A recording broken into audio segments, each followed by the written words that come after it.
പൊതുപ്രവർത്തനം ഇസ്ലാം ഒരുപാട് പ്രോത്സാഹിപ്പിച്ച മേഖലയാണത്. സ്വന്തത്തെക്കാളും മറ്റൊരാൾക്ക് പ്രാധാന്യം നൽകണമെന്ന് പഠിപ്പിച്ച വഴിയാണ്.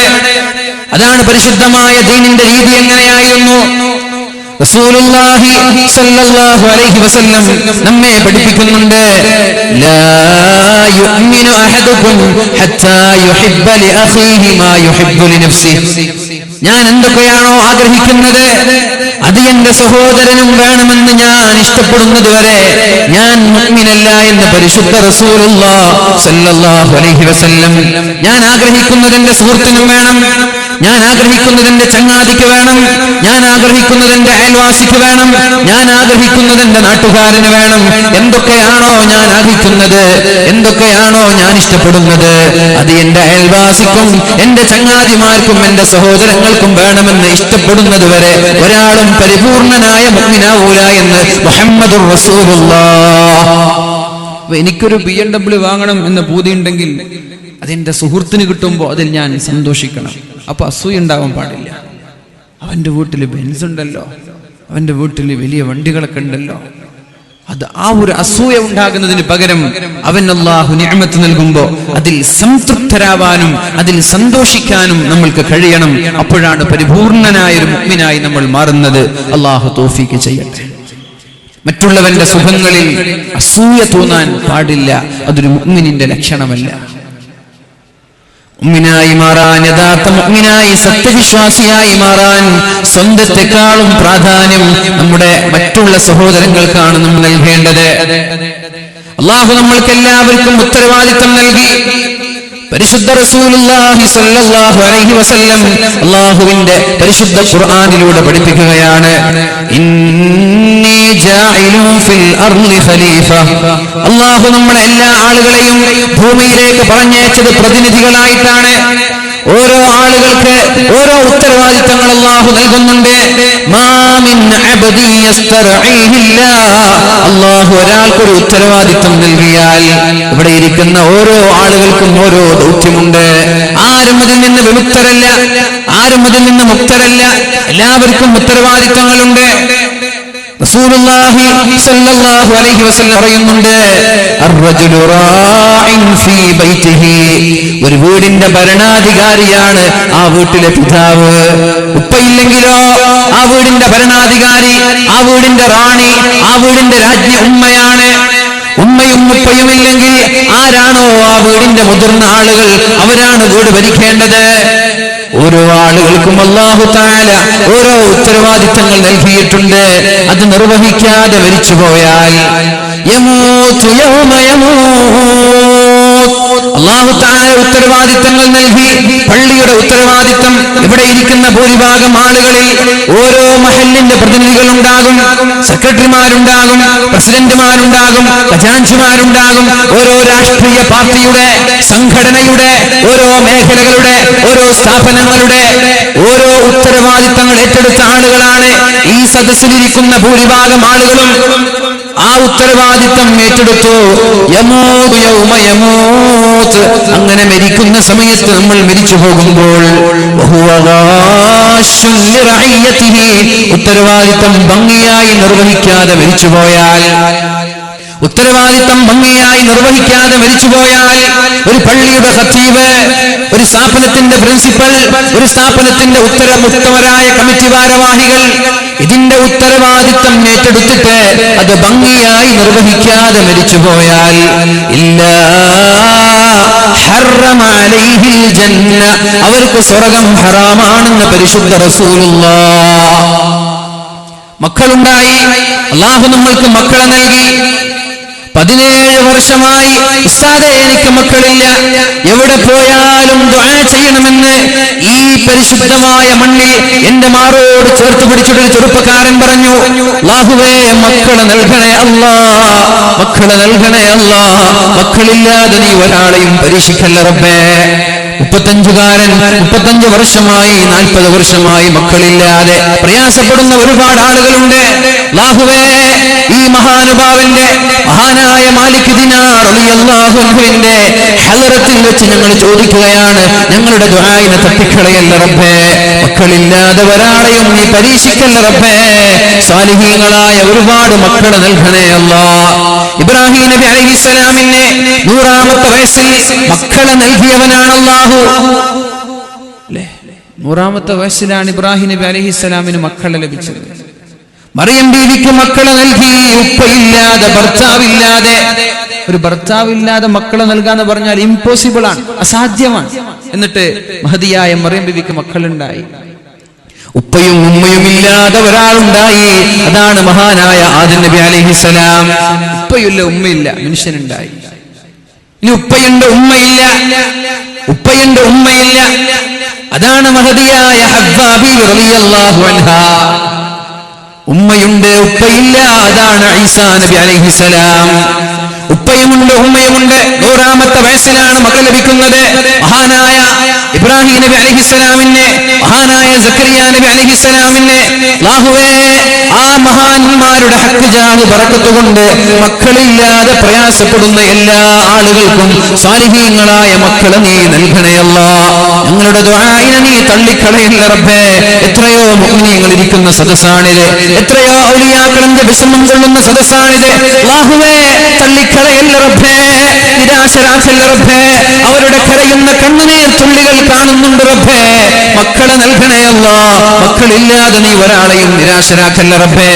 പറഞ്ഞു വന്നത്, അല്ലാഹു നമ്മൾക്ക് മക്കളെ നൽകിയാൽ ആ മക്കളെ സ്വാലിഹാക്കുക എന്നത് ഉപ്പയുടെയും ഉമ്മയുടെയും ദൗത്യമാണ്. മക്കള് സ്വാലിഹീങ്ങളാക്കാതെ, മക്കൾക്ക് അദബ് പഠിപ്പിക്കാതെ, മക്കൾക്ക് സംസ്കാരം പഠിപ്പിക്കാതെ ഉപ്പയോ ഉമ്മയോ മരിച്ചു പോയാൽ അവർക്ക് സ്വർഗം ഹറാമാണെന്ന് പരിശുദ്ധ റസൂലുള്ളാഹ്. മഹാനായ ഉമർ ഇബ്നു അബ്ദുൽ അസീസ് റളിയല്ലാഹു അൻഹു ലോകം കണ്ട പ്രഗൽഭനാണ്. ലോകം കണ്ട പ്രഗൽഭനായ കരയുന്ന രാജാവ്, കരയുന്ന ഭരണാധികാരി. ഭരണമേറ്റെടുത്തത് മുതൽ, ഉത്തരവാദിത്വം ഏറ്റെടുത്തത് മുതൽ കരയാൻ തുടങ്ങി. 2.5 വർഷം കൊണ്ട് ലോകത്തോട് വിട പറഞ്ഞുപോയി. കരഞ്ഞ് കരഞ്ഞ് കരഞ്ഞ് ശരീരമാകെ സൃഷ്ടിച്ച് 2.5 വർഷം കൊണ്ട് ലോകത്തോട് വിട പറഞ്ഞു പോയ മഹാനായ ഉമർ ഇബ്നു അബ്ദുൽ അസീസ് റളിയല്ലാഹു അൻഹു, അദ്ദേഹത്തിന്റെ ചെറുപ്പകാലത്തെ അദ്ദേഹത്തിന് ശിഷ്യത്വം നൽകാൻ, അദ്ദേഹത്തിന് പഠിപ്പിക്കാൻ വേണ്ടി, ശിക്ഷണം നൽകാൻ വേണ്ടി ഒരു ഉസ്താദിനെ അദ്ദേഹത്തിന്റെ പിതാവ് അബ്ദുൽ അസീസ് ഏൽപ്പിക്കുകയും ഉസ്താദ് ചിട്ടയോടെ വളർത്തുമ്പോഴാണ് ഒരു ദിവസം നിസ്കരിക്കാൻ പള്ളിയിലേക്ക് ജമാഅത്തിനെത്താതെ അല്പം വൈകിപ്പോയത്. മസ്ബൂഖായി പോയി. മസ്ബൂഖ് എന്ന് പറഞ്ഞാൽ ഇമാമിന്റെ കൂടെ ആദ്യത്തെ റക്അത്തിൽ ഫാത്തിഹ ഓതാൻ സമയം കിട്ടാത്തവൻ. ഒരുപക്ഷേ ഇമാം 1ാമത്തെ റുകൂഇൽ പോയി, 1ാമത്തെ റക്അത്തിൽ റുകൂഇൽ പോയി ഇഅ്തിദാലിൽ ഉള്ള സമയം, അല്ലെങ്കിൽ 2ാമത്തെ റക്അത്തിലെത്തി മസ്ബൂഖായി. ഉസ്താദ് ചോദിച്ചു, എന്തേ ഇന്ന് മസ്ബൂഖാവാനുള്ള കാരണം? ജമാഅത്തിന്റെ തക്ബീറത്തുൽ ഇഹ്റാമിലേക്ക് എത്താതിരിക്കാനുള്ള കാരണം എന്ത് എന്ന് ഉമർ ഇബ്നു അബ്ദുൽ അസീസ് റളിയല്ലാഹു അൻഹു, ചെറിയ കുട്ടിയാണ് ആ സമയത്ത്, അദ്ദേഹം ഉസ്താദിനോട് മറുപടി പറഞ്ഞു, ഉസ്താദേ, എന്റെ തലവാരുകയായിരുന്നു ഞാൻ, തലചീകുകയായിരുന്നു ഞാൻ. തലചീകി അതൊന്ന് സെറ്റ് ചെയ്യുമ്പോ വലിയ രാജകുടുംബത്തിൽ പിറന്ന മഹാനാണ് അദ്ദേഹം, വലിയ രാജകീയമായ പ്രൗഢിയോടെ വളർന്ന മഹാനാണ് അദ്ദേഹം. എന്റെ തല ഒന്ന് ചീകി തലമുടി വൃത്തിയാക്കിയത് കാരണത്താലാണ് എനിക്ക് ജമാഅത്ത് മസ്ബൂഖായി പോയത് എന്ന് പറഞ്ഞപ്പോഴാണ് അദ്ദേഹത്തിന്റെ ഉസ്താദ് ഉപ്പയ്ക്ക് കത്തെഴുതുന്നത്. ഉപ്പ ഈജിപ്തിലെ ഗവർണറാണ്. ഉപ്പയ്ക്ക് കത്തെഴുതി, തല ചീകിയത് കാരണം നിങ്ങളുടെ മകന്റെ ജമാഅത്ത് നഷ്ടപ്പെട്ടു, മസ്ബൂഖായി പോയി. ഇത് കേൾക്കേണ്ട താമസം മുപ്പത്തിച്ചൊരു കത്തെഴുതുകയാണ്. തലവാർന്നത് കാരണം, തല ചീകിയത് കാരണം എന്റെ മകന്റെ ജമാഅത്ത് നഷ്ടപ്പെട്ട് മസ്ബൂഖായാൽ എന്റെ മകന് ആ ഒരു മുടി ആവശ്യമില്ല. മുടി മുണ്ടനം ചെയ്തേക്ക്, മൊട്ടയടിച്ചേക്ക്, മുടി വടിച്ചു കളഞ്ഞേക്ക്. ഇതാണ് ശിക്ഷണം എന്ന് പറയുന്നത്. ഇതാണ് മക്കളെ ദീനിയായ ചിട്ടയോടെ വളർത്തുന്നത്. ഇങ്ങനെയാണ് വളർത്തൽ. മസ്ബൂഖായതിന്റെ പേരിൽ ഇനി തല വാരരുത്, തലമുടി മുഴുവനും മുണ്ടനം ചെയ്യണം, മൊട്ടയടിക്കണമെന്ന് പറഞ്ഞു മഹാനായ ഉമർ ഇബ്നു അബ്ദുൽ അസീസ് റളിയല്ലാഹു അൻഹുവിന്റെ പിതാവ്. ഈ ഒരു ഉത്തരവാദിത്വം ഓരോ ഉപ്പമാർക്കും ഓരോ ഉമ്മമാർക്കും ഉണ്ട്. മക്കൾ സാലിഹാക്കൽ നമ്മുടെ ബാധ്യതയാണ്. മക്കളെ സ്വാലിഹീങ്ങളാവാതെ മരിച്ചുപോയാൽ അല്ലാഹുവിന്റെ ഹബീബ് സല്ലല്ലാഹു അലൈഹി വസല്ലമ തങ്ങൾ പറയാണ്, ഇല്ലാ ഹറമ അലൈഹിൽ ജന്ന, അവർക്ക് സ്വർഗ്ഗം ഹറാമാണെന്ന് പരിശുദ്ധ റസൂലുള്ളാഹ്. മഹാനായ ഉമർ ഇബ്നുൽ ഖത്താബ് റളിയല്ലാഹു അൻഹുവിന്റെ ചരിത്രം പറഞ്ഞുകൊണ്ട് ഞാൻ എന്റെ വിഷയത്തിലേക്ക് കടക്കുകയാണ്. മഹാനായ ഉമർ ഇബ്നുൽ ഖത്താബ് റളിയല്ലാഹു അൻഹു പരിശുദ്ധമായ ദീനിന് ഒരുപാട് കാലം സേവനമനുഷ്ഠിച്ച മഹാനാണ്. ഉമർ റളിയല്ലാഹു അൻഹു നീതിക്ക് വേണ്ടി പോരാടിയ, ജീവിക്കാൻ വേണ്ടി മറന്നുപോയ, അദ്ദേഹത്തിന്റെ ഭരണസമയത്ത് അവസാന 2 വർഷം കിടന്നുറങ്ങിയിട്ടേയില്ല. ചില ഗവൺമെന്റ് ഉദ്യോഗസ്ഥരെ കുറിച്ചിട്ട് കേൾക്കാം, ജോലി കിട്ടിയിട്ട് വേണം ഒന്ന് ലീവ് എടുക്കാൻ. കേട്ടിട്ടില്ല നിങ്ങൾ? ജോലി കിട്ടിയിട്ട് വേണം ലീവ് എടുക്കാൻ. അതല്ല, ജോലി കിട്ടിയാ പിന്നെ ഉറക്കില്ല. അവസാനത്തെ 2 വർഷം മഹാനായ ഉമർ ഇബ്നുൽ ഖത്താബ് റളിയല്ലാഹു അൻഹു കിടന്നുറങ്ങിയിട്ടേയില്ല, രാത്രി ഉറങ്ങിയിട്ടേയില്ല. ആളുകൾ ചോദിച്ചു, അമീറുൽ മുഅ്മിനീൻ, എന്തേ നിങ്ങൾ രാത്രി ഉറങ്ങാത്തത്? നിങ്ങൾക്കൊന്ന് രാത്രി ഉറങ്ങിക്കൂടെ? അപ്പോഴാണ് മഹാനായ ഉമർ തങ്ങൾ പറഞ്ഞത്, എന്നെ തേടി ഈ നാട്ടിലെ ആളുകളെല്ലാം ഉറങ്ങിക്കിടക്കുമ്പോ അവർക്ക് ആർക്കെങ്കിലും വല്ല ആവശ്യമുണ്ടെങ്കിൽ ഞാനും ഉറങ്ങിയാൽ അത് ആരാണ് ചെയ്തു കൊടുക്കുക? ഉത്തരവാദപ്പെട്ട പൊതുപ്രവർത്തകർ, സാമൂഹിക സാംസ്കാരിക നഭോമണ്ഡലങ്ങളിൽ പ്രോജ്വലിച്ചു നിൽക്കുന്ന നേതാക്കൾ പഠിക്കണം മഹാനായ ഉമർ ഇബ്നുൽ ഖത്താബ് റളിയല്ലാഹു അൻഹുവിന്റെ ജീവിതം. ഞാൻ രാത്രി എല്ലാവരും ഉറങ്ങുന്ന സമയത്ത് ഞാനും കൂടി കിടന്നുറങ്ങിയാൽ എന്റെ പ്രജകളിൽ ആർക്കെങ്കിലും വല്ല ആവശ്യവും ഉണ്ടായാൽ ആരാണ് അവർക്ക് ആ ആവശ്യം ചെയ്തു കൊടുക്കുക? ആരാണ് അവരുടെ ഉദ്ദേശം പൂർത്തീകരിച്ചു കൊടുക്കുക? അതുകൊണ്ട് ഞാൻ ഉറങ്ങുന്നില്ല, നിങ്ങൾ ഉറങ്ങിക്കോളൂ, ഞാനിവിടെ നടന്നിട്ട് ആർക്കെങ്കിലും വല്ല ആവശ്യമുണ്ടോ എന്ന് അന്വേഷിക്കാം. ശരി അമീറുൽ മുഅ്മിനീൻ, എന്നാൽ നിങ്ങൾക്ക് പകലിൽ അല്പം കിടന്നുറങ്ങിക്കൂടെ? രാത്രി ഏതായാലും ഉറക്കില്ല, പകലിൽ ഉറങ്ങിക്കൂടെ? ഒന്ന് പകലിൽ ഒന്ന് വിശ്രമിച്ചൂടെ? അപ്പോഴാണ് മഹാനായ ഉമർ ഇബ്നുൽ ഖത്താബ് റളിയല്ലാഹു അൻഹു പറഞ്ഞത്, എന്നെ തേടി പല ആവശ്യങ്ങൾക്കായി പല ആളുകൾ എന്നെ തേടി എന്റെ ഭരണപ്രദേശത്തേക്ക് കടന്നു വരുമ്പോ, പള്ളിയിലേക്ക് കടന്നു വരുമ്പോ ഞാൻ ഉറങ്ങിയാൽ നാളെ അള്ളാഹുവിന്റെ കോടതിയിൽ എന്ത് സമാധാനമാണ് ഞാൻ പറയേണ്ടത്? നമ്മുടെ നാട്ടിലൊരു പഞ്ചായത്ത് പ്രസിഡന്റ് ആയാൽ മതി, അല്ലെങ്കിൽ ഒരു വില്ലേജ് ഓഫീസർ ആയാൽ മതി, എന്തെങ്കിലും ഒരു പേപ്പർ ശരിയാക്കാൻ പോയാൽ നാളെ വാ, നോക്കിയിട്ട് വരില്ല, നാളെ വാ. എനിക്ക് അനുഭവമുണ്ട്. എൻ്റെ നാട്ടിലെ ഒരു പള്ളിയുടെ ഒരു കോട്ടേഴ്സ് നിർമ്മാണവുമായി ബന്ധപ്പെട്ട് ഒരാളെ ഉത്തരവാദിത്തം ഏൽപ്പിച്ചു. അടുത്ത ഹജ്ജ് പെരുന്നാളിന് പണി പൂർത്തിയാക്കണമെന്ന രീതിയിലാണ് ഏൽപ്പിച്ചത്. 5 മാസമായി പെർമിഷൻ കിട്ടിയത്. ഇന്നലെ 5 മാസമായ ഒരു ബിൽഡിങ്ങിന്റെ പെർമിഷന് വേണ്ടിയിട്ട് പിന്നാലെ ഓടാണ്. പെർമിഷൻ കിട്ടിയത് ഇന്നലെ, 2 ദിവസം മുമ്പ് പെർമിഷൻ കിട്ടിയത്. ഉത്തരവാദിത്വമില്ലാത്ത പ്രവർത്തകർ ഒരു ജോലി ഏറ്റെടുത്താൽ, ഒരു ഉത്തരവാദിത്വം ഏറ്റെടുത്താൽ അത് ഭംഗിയായി നിർവഹിക്കാതെ മരിക്കേണ്ട ഒരവസ്ഥ നിങ്ങൾക്ക് വന്നാൽ നരകം ഉറപ്പു തന്നെയാണ്. അത് ആരാണെങ്കിലും ശരി, രാഷ്ട്രീയക്കാരാണെങ്കിലും ശരി, ഉത്തരവാദപ്പെട്ട കമ്മിറ്റി ഭാരവാഹികളാണെങ്കിലും ശരി, പള്ളിയുടെ ഉസ്താദുമാരാണെങ്കിലും ശരി, ഉത്തരവാദപ്പെട്ട പോസ്റ്റുകളിലുള്ള എല്ലാ ഉദ്യോഗസ്ഥരും ഭംഗിയായി നിർവഹിക്കാതെ നാളെ വാ, മറ്റന്നാൾ വാ, അവിടെ തൊട്ട് വേണം, ഇത് ശരിയായിട്ടില്ല, അത് ശരിയായിട്ടില്ല, ഓരോ ഒഴിവ് കഴിവുകൾ പറഞ്ഞ് ആളുകളെ വേദനിപ്പിക്കുന്ന ഓരോ നേതാക്കന്മാരും ഓരോ ഉദ്യോഗസ്ഥരും മനസ്സിലാക്കണം, ആളുകളെ വെറുപ്പിച്ചിട്ടാണ് നിങ്ങളുടെ പ്രവർത്തനമെങ്കിൽ അള്ളാഹുവിന്റെ സ്വർഗ്ഗം കാണാൻ കഴിയൂല. അള്ളാഹു നമ്മളെ കാക്കുമാറാവട്ടെ. മഹാനായ ഉമർ ഇബ്നുൽ ഖത്താബ് റളിയല്ലാഹു അൻഹു അവസാനത്തെ 2 വർഷം കിടന്നുറങ്ങിയിട്ടില്ല എന്നാണ്. രാത്രി ഉറങ്ങാതെ ഉമർ ഇബ്നുൽ ഖത്താബ് റളിയല്ലാഹു അൻഹു റോന്തു ചുറ്റുകയാണ് മദീനയുടെ മണലാരുണ്യങ്ങളിലൂടെ. മദീനയുടെ മണലാരുണ്യങ്ങളിലൂടെ മഹാനായ ഉമർ ഇബ്നുൽ ഖത്താബ് റളിയല്ലാഹു അൻഹു റോന്തു ചുറ്റുമ്പോഴാണ് ഒരു വൃദ്ധയായ ഒരു ഉമ്മയെ കാണാനിടയായത്.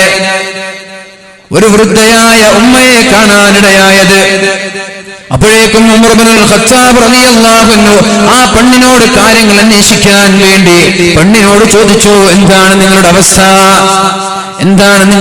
എന്താ? പെണ്ണിനോട് ചോദിച്ചു, ഉമറിനെ കുറിച്ച് നിങ്ങളുടെ അഭിപ്രായം എന്താണ്? ഉമറിനെ കുറിച്ച് നിങ്ങളുടെ അഭിപ്രായം എന്താണ്? ഒരു രാജാവ്, ഒരു അമീർ എന്റെ ദൗത്യം ഞാൻ ഭംഗിയായി നിർവഹിക്കുന്നുണ്ടോ എന്നറിയാൻ വേണ്ടി വളരെ രഹസ്യമായി രാത്രിയിൽ ഇങ്ങനെ സഞ്ചരിക്കുകയാണ്. ഈ വൃദ്ധയായ മാതാവിനറിയില്ല ഇത് അമീറുൽ മുഅ്മിനീനാണെന്ന്, ഇത് ഉമർ ഇബ്നുൽ ഖത്താബ് റളിയല്ലാഹു അൻഹു ആണെന്ന് ഈ വൃദ്ധയായ മാതാവിനറിയില്ല. ആ ഉമ്മയോട് ഉമർ തങ്ങൾ ചോദിച്ചു, ഉമറിനെ കുറിച്ച് നിങ്ങളുടെ അഭിപ്രായം എന്താ? ആ പെണ്ണ് പറഞ്ഞു, ഉമറോ ലാ ജസാഹുല്ലാഹു അന്നി ഖൈറാ, ഉമറിനെ കുറിച്ച് പറയാതിരിക്കലാണ് നല്ലത്. എനിക്ക് ഉമറിനെ കുറിച്ച് നല്ല അഭിപ്രായമല്ല, ഉമറിനെ കുറിച്ച് എനിക്ക് നല്ലത് പറയാനില്ല എന്ന് മഹാനായ ഉമർ ഇബ്നുൽ ഖത്താബ് റളിയല്ലാഹു അൻഹുവിനോട് പറഞ്ഞപ്പോഴാണ് ഉമർ തങ്ങൾ പേടിച്ചു പോയത്. എന്തുകൊണ്ട് അങ്ങനെ പറഞ്ഞു? ഉമർ എന്ത് തെറ്റാ ചെയ്തത്? അപ്പോഴാണ് ആ വൃദ്ധയായ മാതാവ് മഹാനായ ഉമർ ഇബ്നുൽ ഖത്താബ് റളിയല്ലാഹു അൻഹുവിനോട് പറയുന്നത്, മാനാലനി മിൻ അതാഇ, അധികാരം കയ്യിൽ കിട്ടിയതിനു ശേഷം അമീറുൽ മുഅ്മിനീൻ ഉമർ ഇബ്നുൽ ഖത്താബ് റളിയല്ലാഹു അൻഹു എനിക്ക് ഇന്നേ വരെ ഒരു ദീനാറോ ഒരു ദിർഹമോ നൽകിയിട്ടേ ഇല്ല. ഞാൻ പാവപ്പെട്ട ഒരു വൃദ്ധയായ മാതാവാണ്. എന്റെ ചെലവിന് ആവശ്യമായ ദീനാറോ ദിർഹമോ ഉമർ ഇബ്നുൽ ഖത്താബ് റളിയല്ലാഹു അൻഹു എനിക്ക് നൽകിയിട്ടേ ഇല്ല. അപ്പോഴാണ് മഹാനായ ഉമർ ഇബ്നുൽ ഖത്താബ് റളിയല്ലാഹു അൻഹു ചോദിക്കുന്നത്, അല്ല ഉമ്മ, മദീനയുടെ ഏതോ ഒരു മൂലയിൽ താമസിക്കുന്ന നിങ്ങളുടെ പ്രയാസം എങ്ങനെയാണ്? മദീനയുടെ പള്ളിയിൽ, മദീനയുടെ അടുത്ത് ഭരണപ്രദേശത്ത് താമസിക്കുന്ന ഉമറിനറിയുന്നത്. തളങ്കരയിൽ ഏതോ ഒരു മൂലയിൽ താമസിക്കുന്ന ഒരു പാവപ്പെട്ട പെണ്ണിനെ കുറിച്ചിട്ട് ഇവിടെ ജീവിക്കുന്ന ആളുകൾക്ക് അറിയാന്ന് പറഞ്ഞാൽ അത് ഒരു സാധ്യമായൊരു വിഷയമല്ലല്ലോ, അല്ലെങ്കിൽ ഉപ്പമായൊരു വിഷയമല്ലല്ലോ. മദീനയുടെ ഏതോ ഒരു മുക്കുമൂലയിൽ ജീവിക്കുന്ന നിങ്ങൾക്ക് സാമ്പത്തികമായി ആവശ്യമുണ്ട് എന്ന് ഉമറിനെങ്ങനെ അറിയാം? അപ്പോഴാണ് ആ മഹദി, ആ വൃദ്ധയായ പെണ്ണ് മഹാനായ ഉമർ ഇബ്നുൽ ഖത്താബ് റളിയല്ലാഹു അൻഹുവിനോട് ചോദിക്കുന്നത്, ഉമറാണ് നീ വൃദ്ധയായ മാതാവിനറിയില്ല. സുബ്ഹാനല്ലാഹ് വല്ലാഹി മാ ളനൻതു അന്ന അഹദൻ, ഏതെങ്കിലും ഒരാൾ ജനങ്ങളുടെ ഉത്തരവാദിത്വം ഏറ്റെടുക്കുന്ന ആളുകൾ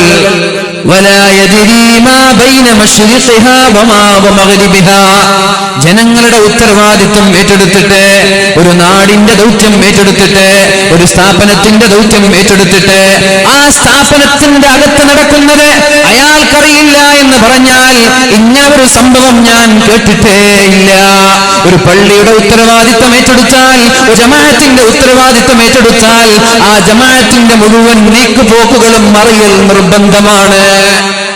സുബ്ഹാനല്ലാഹ്, ഒരു നാടിന്റെ ഉത്തരവാദിത്വം ഏറ്റെടുത്തിട്ട് ആ നാട്ടിലെ ഒരു പെണ്ണിന്റെ അവസ്ഥ നിനക്കറിയില്ല എന്നോ, ആ പെണ്ണിന്റെ അവസ്ഥ അമീറുൽ മുഅ്മിനീനിന് അറിയില്ല എന്നോ? എന്ത് അമീറാണത്? എന്ത് ഭരണാധികാരിയാണത്? ഉമർ കരയാൻ തുടങ്ങി. അല്ലാഹുവേ, മദീനയിലുള്ള വൃദ്ധരായ മാതാക്കൾ വരെ, മദീനയുടെ വൃദ്ധരായ ഉമ്മമാർ വരെ ഈ ഉമറിനെക്കാളും വിവരമുണ്ടല്ലോ. അല്ലാഹുവേ, ഉമർ തങ്ങൾ കരയാൻ തുടങ്ങി.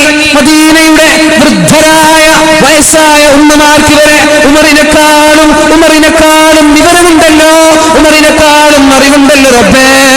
എന്നിട്ട് മഹാനായ ഉമർ തങ്ങൾ ആ ഉമ്മയോട് ചോദിച്ചു, ഉമ്മാ യാ അമതല്ലാഹ്, ഉമ്മ നിങ്ങൾക്ക് എത്രയാണ് ചെലവിന് ആവശ്യമുള്ളത്? ഉമ്മ പറഞ്ഞു, എനിക്ക് ഇത്ര ആവശ്യമുണ്ട്, ഇത്ര ദിർഹമുകൾ എനിക്ക് ആവശ്യമുണ്ട്. നിങ്ങളാരാ? ഉമർ ഇബ്നുൽ ഖത്താബ് റളിയല്ലാഹു അൻഹു നിങ്ങൾക്ക് അവകാശപ്പെട്ട മുതൽ നൽകാതെ ലോകത്തോട് വിട പറഞ്ഞു പോയാൽ നാളെ അള്ളാഹുവിന്റെ കോടതിയിൽ ഉമർ അള്ളാഹുവിനോട് മാപ്പ് പറയേണ്ടി വരൂലേ? നാളെ രക്ഷപ്പെടാൻ ഉമറിന് സാധിക്കില്ലല്ലോ. അതുകൊണ്ട് ഉമറിന്റെ പകരം നിങ്ങളുടെ ആവശ്യമുള്ള തുക ഞാൻ തന്നേക്കാം. എത്രയാണ് നിങ്ങൾക്ക് വേണ്ടത്? ഉമ്മ പറഞ്ഞു, ലാ തഹ്സഅ ബിനാ, പൊന്നുമോനെ എന്നെ പരിഹസിക്കണ്ട, എന്നെ കളിയാക്കണ്ട. അപ്പോഴാണ് ഉമർ തങ്ങൾ പറഞ്ഞത്, പരിഹസിക്കുകയല്ല, നിങ്ങൾ പറഞ്ഞോളൂ, എന്താണ് നിങ്ങൾക്ക് വേണ്ടത്?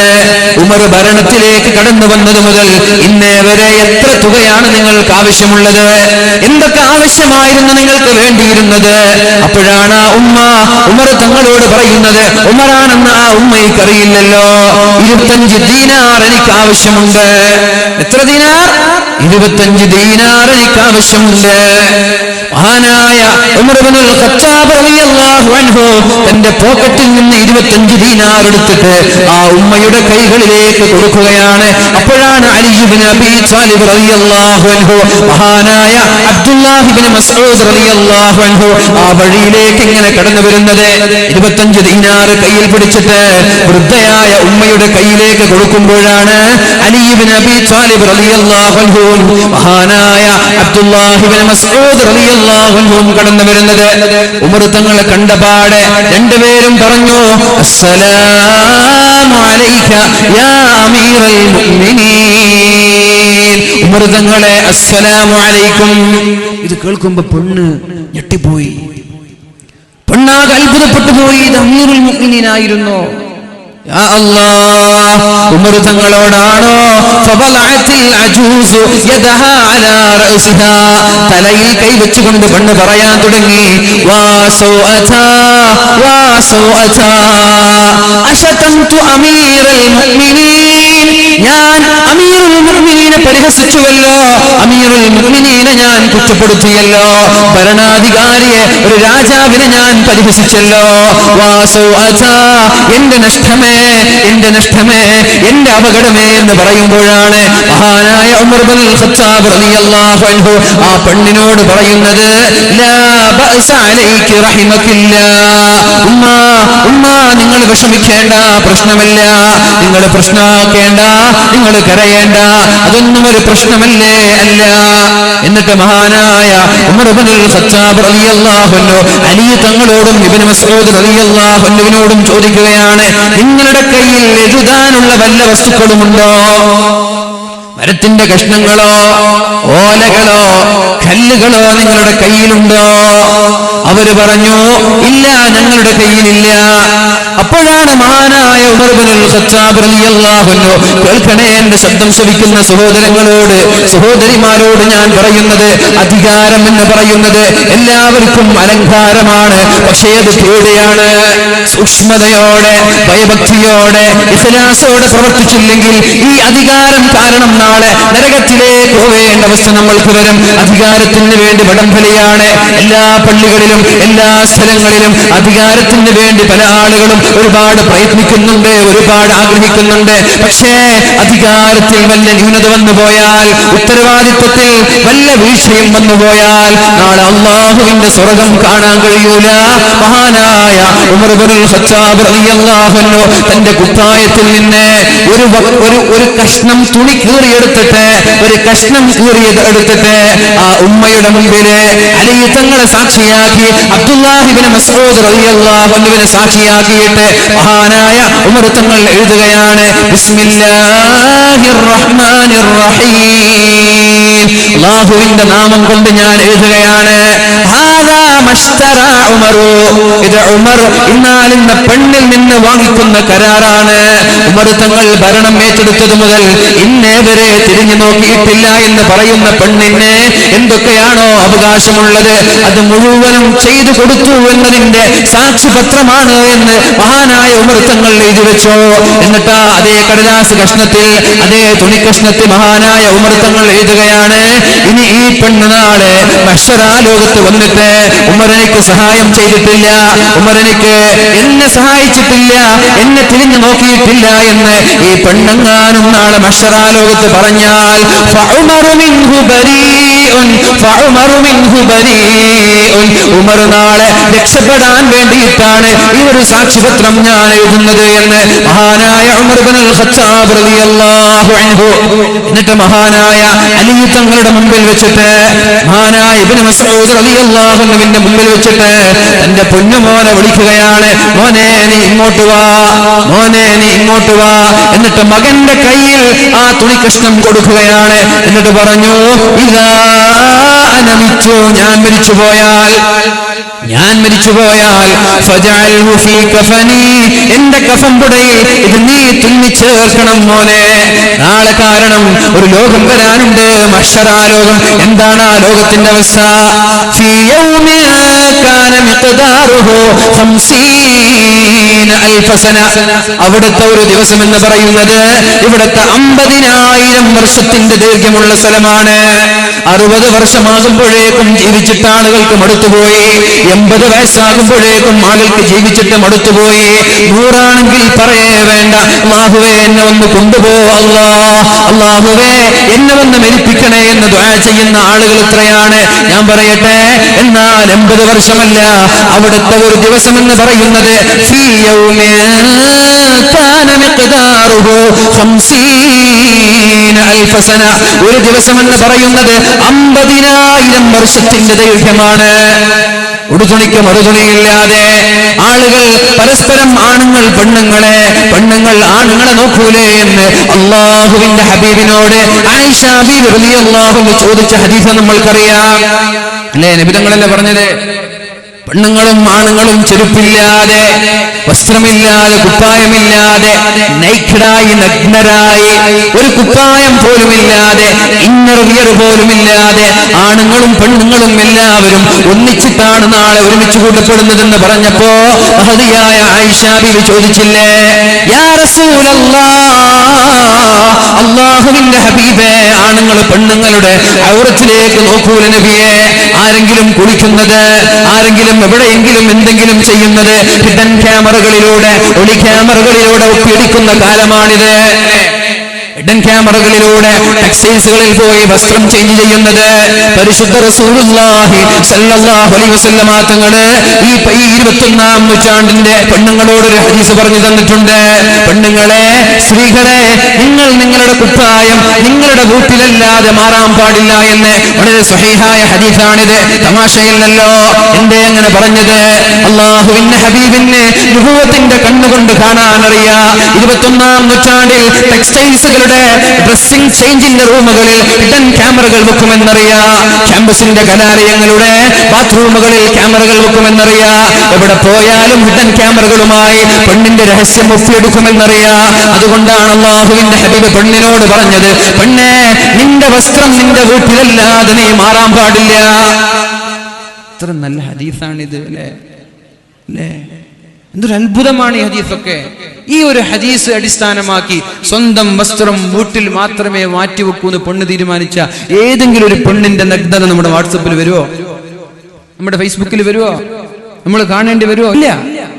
അതുകൊണ്ട് അല്ലാഹുവിന്റെ ഹബീബ് 21-ാം നൂറ്റാണ്ടിലെ പെണ്ണുങ്ങളോട് പ്രത്യേകമായി പറയാണ്, സൂക്ഷിച്ചാൽ ദുഃഖിക്കേണ്ടതില്ല, സൂക്ഷിക്കുന്ന ആളുകൾക്ക് വിജയിക്കാം. ഹബീബ് പറഞ്ഞു, നിങ്ങൾ നിങ്ങളുടെ വസ്ത്രം നിങ്ങളുടെ വീട്ടിൽ വെച്ചേ മാറാൻ പാടുള്ളൂ. അല്ലാഹു തൗഫീഖ് ചെയ്യട്ടെ. പ്രിയപ്പെട്ട സഹോദരങ്ങളോട്, സഹോദരിമാരോട് പറയാനുള്ളത്, പരിശുദ്ധ റസൂലുള്ളാഹി സ്വല്ലല്ലാഹു അലൈഹി വസല്ലമ തങ്ങൾ ആയിഷ ബീവി റളിയല്ലാഹു അൻഹ ചോദിച്ചപ്പോൾ ആയിഷ ബീവിയോട് പറയാണ്, ആയിഷ, വസ്ത്രമില്ലാതെ നഗ്നരായിട്ടാണ് ആളുകൾ ഒരുമിച്ച് കൂടുന്നതെങ്കിലും ഒരാളും മറ്റൊരാളെ നോക്കുന്ന സമയമല്ല എന്ന് ആയിഷ ബീവിയോട് അല്ലാഹുവിന്റെ ഹബീബായ മുഹമ്മദുർ റസൂലുള്ളാഹി സ്വല്ലല്ലാഹു അലൈഹി വസല്ലമ തങ്ങൾ പറഞ്ഞുവല്ലോ. അപ്പൊ അതുകൊണ്ട് ആ മഹ്ശറാ ലോകത്ത് ഒരു ദിവസം എന്ന് പറയുന്നത് 50,000 വർഷത്തിന്റെ ദൈർഘ്യമാണ്.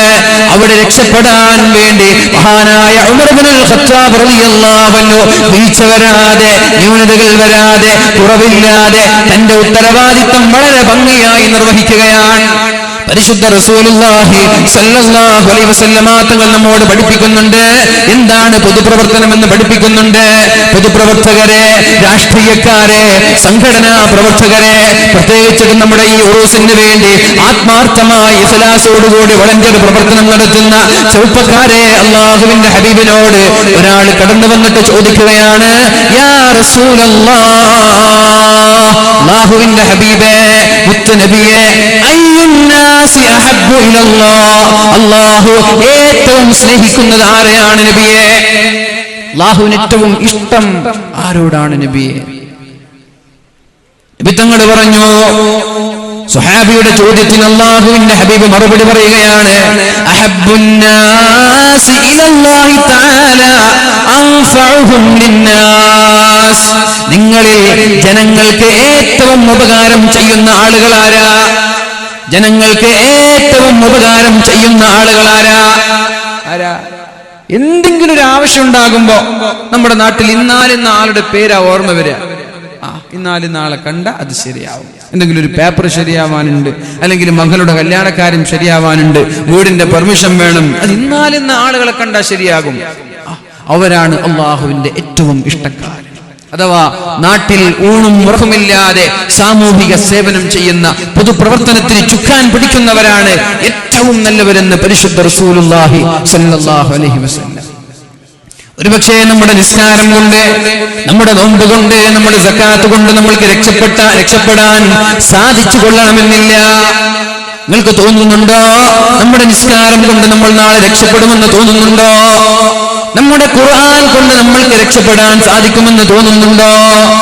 അല്ലാഹുവിന്റെ ഹബീബായ മുഹമ്മദുർ റസൂലുള്ളാഹി സ്വല്ലല്ലാഹു അലൈഹി വസല്ലമ തങ്ങൾ പറയാണ്, ശ്രദ്ധിക്കണേ, അല്ലാഹുവിന്റെ ഹബീബ് പറയാണ്, ഒരാളും ഒരാളുടെ അമല് കൊണ്ടും രക്ഷപ്പെടൂല.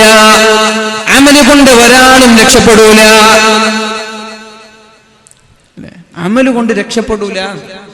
അമല് മീൻസ് നമ്മുടെ നിസ്കാരം, നോമ്പ്, സക്കാത്ത്, മറ്റുള്ള പ്രവർത്തനങ്ങൾ കൊണ്ട് ഒരാളും രക്ഷപ്പെടൂല. സ്വഹാബാക്കൾ ചോദിച്ചു, രാത്രി തഹജ്ജുദ് നിസ്കാരത്തിന് എണീറ്റ് അരമണിക്കൂറോ 1 മണിക്കൂറോ മുമ്പ് തഹജ്ജുദിന് എണീറ്റ് നിസ്കരിച്ചിട്ട് അല്ലാഹുവിനോട് കരഞ്ഞ് ഇസ്തിഗ്ഫാർ ചൊല്ലി എന്നതുകൊണ്ട് നീ രക്ഷപ്പെടണമെന്നില്ല.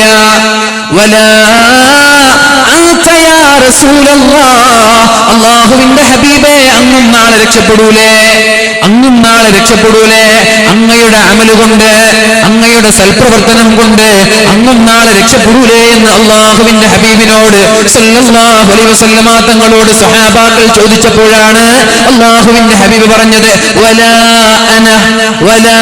അന, ഞാനും എന്റെ അമല് കൊണ്ട് രക്ഷപ്പെടൂല. നബി തങ്ങൾ പോലും രക്ഷപ്പെടൂല. ഇല്ലാ തഗമ്മദനി അല്ലാഹ്, അല്ലാഹുവിന്റെ റഹ്മത്തില്ലാതെ, അല്ലാഹുവിന്റെ ഫളലില്ലാതെ, അല്ലാഹുവിന്റെ ഔദാര്യമില്ലാതെ ഞാനും എന്റെ അമല് കൊണ്ട് രക്ഷപ്പെടുമെന്ന് എനിക്ക് തോന്നുന്നില്ല എന്ന് മുഹമ്മദുർ റസൂലുള്ളാഹ്. അമല് കൊണ്ട് രക്ഷപ്പെട്ടുകൊള്ളണമെന്നില്ല. പക്ഷേ രക്ഷപ്പെടാൻ ചില വഴികൾ അല്ലാഹു പറയുന്നുണ്ട്. അമലിന്റെ കൂടെ അമൽ ഒഴിവാക്കിയിട്ടല്ല, അമൽ ഒഴിവാക്കിയിട്ടല്ല, നിസ്കാരം ഒഴിവാക്കിയിട്ടല്ല, നിസ്കാരത്തിന്റെ കൂടെ തഹജ്ജുദ് ഒഴിവാക്കിയിട്ടല്ല, തഹജ്ജുദിന്റെ കൂടെ രക്ഷപ്പെടാൻ ചില പൊടിക്കൈകൾ, ചില വിദ്യകൾ അല്ലാഹുവിന്റെ ഹബീബ് സല്ലല്ലാഹു അലൈഹി വസല്ലം പഠിപ്പിക്കുകയാണ്.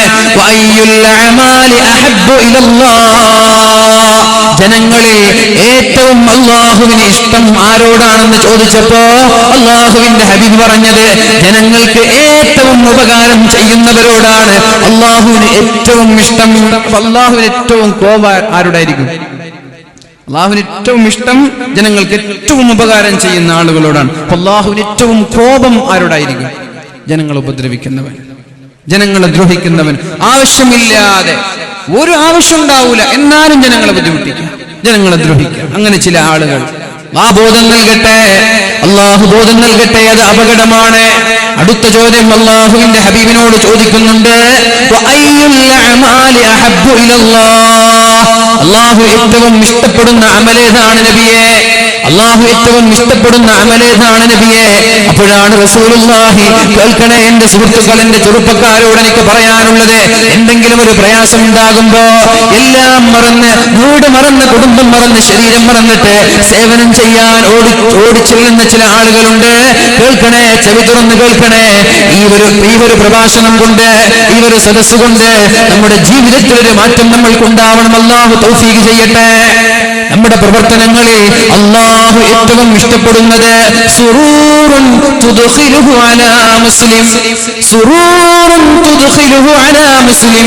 ഒരു മുസ്ലിമിനെ സന്തോഷിപ്പിക്കുക എന്നതാണ്, ഒരു മുസ്ലിമിനെ സന്തോഷിപ്പിക്കുക എന്നതാണ് അല്ലാഹു ഏറ്റവും ഇഷ്ടപ്പെടുന്ന അമല് എന്ന് പരിശുദ്ധ റസൂലുള്ളാഹ്. എന്താ ചില ആളുകളെ വലിയ നിസ്കാരക്കാരായിരിക്കും, തസ്ബീഹുമാല കയ്യിലുണ്ടാകും, 24 മണിക്കൂറും പള്ളിയിലൊക്കെ ഉണ്ടാകും. പക്ഷെ ജനങ്ങൾ എന്തെങ്കിലും ഒരു ആവശ്യത്തിന് എൻ്റെ മകളുടെ കല്യാണം നിങ്ങളൊന്ന് സഹായിക്കണം എന്ന് പറഞ്ഞാൽ നിന്റെ മകളുടെ കല്യാണത്തിന് ഞാൻ എന്താ ചെയ്യേണ്ടത് അങ്ങനെ ചോദിക്കുന്ന ആളുകളുണ്ട്. നല്ല നിസ്കാരക്കാരായിരിക്കും, പക്ഷെ 5 പൈസ കൊണ്ട് സഹായിക്കൂല, ശരീരം കൊണ്ട് പിന്നെ പറയ വേണ്ട.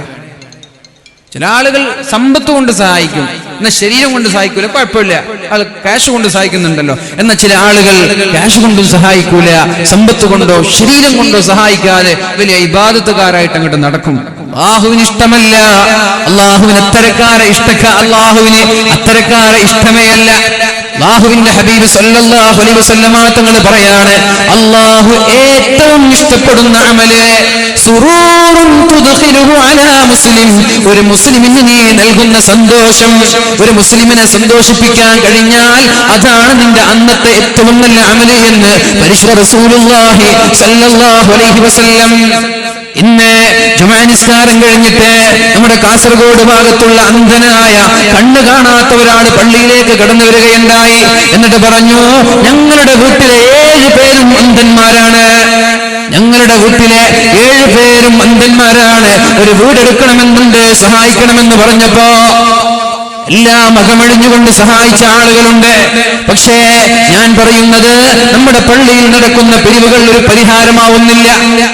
ആവശ്യത്തിനനുസരിച്ചല്ല നമ്മൾ കൊടുക്കുന്നത്, ആവശ്യത്തിനനുസരിച്ചിട്ടല്ല നമ്മൾ കൊടുക്കുന്നത്.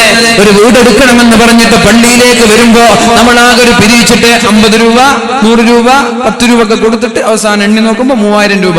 3000 രൂപ കൊണ്ട് ഒരു വീടിന്റെ കട്ടിൽ വെക്കാൻ പറ്റുമോ? ഞാൻ ചോദിക്കട്ടെ.